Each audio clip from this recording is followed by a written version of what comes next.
Okay, having traveled miles down hidden road, down hidden lane, down hidden trail, we're at the secret wild leek patch. Now, you'll notice they like hardwood bushes.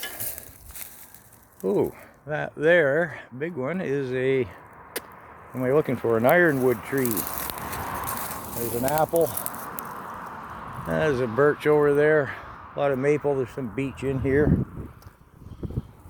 Now, actually, this isn't down hidden lane, down hidden trail, down hidden anything. That's my other spot. It's right here on the side of the road. So I thought I'd show you the bush that they grow in, and I just want a few for the table tonight. And as you can see, these ones are a little slower. They haven't gotten huge yet. I want them that size over there. So I'm here a little bit early. Just for the sake of it, let's take a wander over and see what these other patches look like. This is the type of forest floor. It's rich with humus. And about 70% shade cover. Same kind of territory that the wild ginseng grows in. You can see the patches coming up green. Can you imagine the early settlers? They must have been out here grazing on this fresh stuff like sheep after a winter of dried preserves. What else have we got in here? Well, you can see them over there on the hillside, little green spots. If you're not familiar with the wild leeks, first timers say they taste like the perfect cross between sorry, I'm thinking 6 different things at once. Garlic and a green onion.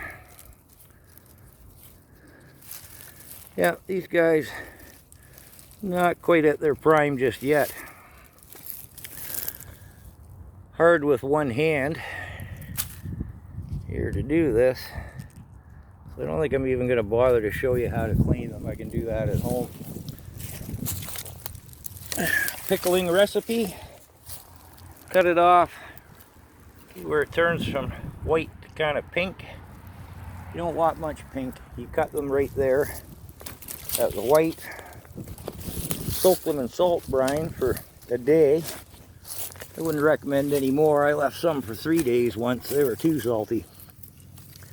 That you soak them in brine, then just drop them in pickling vinegar, or even regular vinegar for that matter, leftover pickle juice.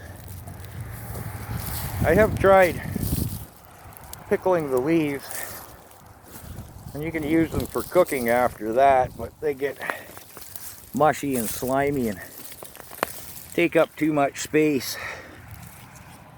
But what a leek lover loves to, yes, a leek lover loves to do is just clean them, and I will show you how to do that here in a second. Again, this one-handed stuff's a little awkward. Well, I'm breaking that mic, so I'll put it back. Yeah, again, these fellas, a little small, immature yet. But yes, anyways, pickling. The salt brine soak, into the vinegar they go. Salt keeps them crispy. You want to pick them a little bit bigger than this for the pickling. Oops. Well, there's a good example of a nice small clean leek. That bulb I missed.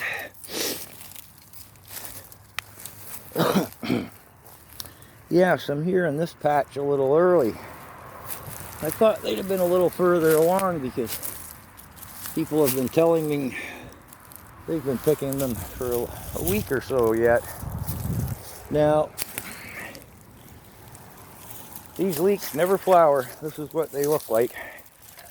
when the leaves are green and vibrant like this, this is when you, oh, hit my own self in the head with a shovel. Lord help me, Marge, I'm not all that damn bright. Anyways, when their leaves start to yellow a bit, they're past their prime for eating the leaves. Being lazy there and leaving the bulbs. Hard for me to see what I'm doing out here in this light. You'll never see a leaf on a leek that's been eaten by anything, nibbled, chewed. You'll never find a slug, a bug, or a grub on them. We usually do this with two fellas. One would loosen them up like that, like I did. The other fella would come along, pluck them out like I am here. Yeah, these guys are a little small. Not quite there just yet. So I just wanted a handful for dinner tonight and to see how they're doing. As I say, I do have a secret magic leek spot hidden away down hidden road, down hidden trail. It's an area the size of this little valley here. It's down in a river bottom, an old floodplain, and no rocks, no branches, and massive leeks as far as the eye can see. So having a look at the maturity of these ones over the next week. I want to get down there and see how the miracle hidden spot is doing. We usually go in there, 2 or 3 of us, some 5-gallon pails, and just load up. And, oh, come on. That's the ones we do our pickling from. Again, bigger than these. Excuse me. When the leaves start turning a bit yellow in the bush, that's the time you want to get them for pickling. They're at their biggest. They're starting to get a little bit woody for a person who likes to eat them, you know, just straight up unto themselves. But like I say, that works well for the pickling anyways. You want them big. Now, I've been told people will mark a little patch like this, excuse me, and come back in the fall and dig around, find the bulbs. And they can be quite large as a softball, I've been told. And they keep them just like a big old onion. Recipes for cooking. Oh, sky's the limit. Make a lasagna out of them using the leaves instead of spinach. Oh, or cut just the leaves up and put them in craft dinner. Oh, I know, sounds insane, but wow, it's delightful. You can cook with them soup, stews, spaghetti sauces, whatever you want. Again, the sky's the limit. And of course, they're chock full of goodies. Don't ask me what those are, but don't mistake them for the little spotted leaf companion plants. But, wow, doesn't take much of an eye to really tell the difference. Different shaped leaf, different growth pattern. Of course, no delicious little bulb down in the bottom. So, I think that's it for our leek foray today. As you can see, no shortage of them, but I'm here a little too early. No point in getting anything that size, you won't have formed a bulb yet. So, that's our leek trip for today. If I get energetic, I'm thinking I'd like to make a lasagna with leeks and watercress, which is up right now, and so are the fiddlehead ferns.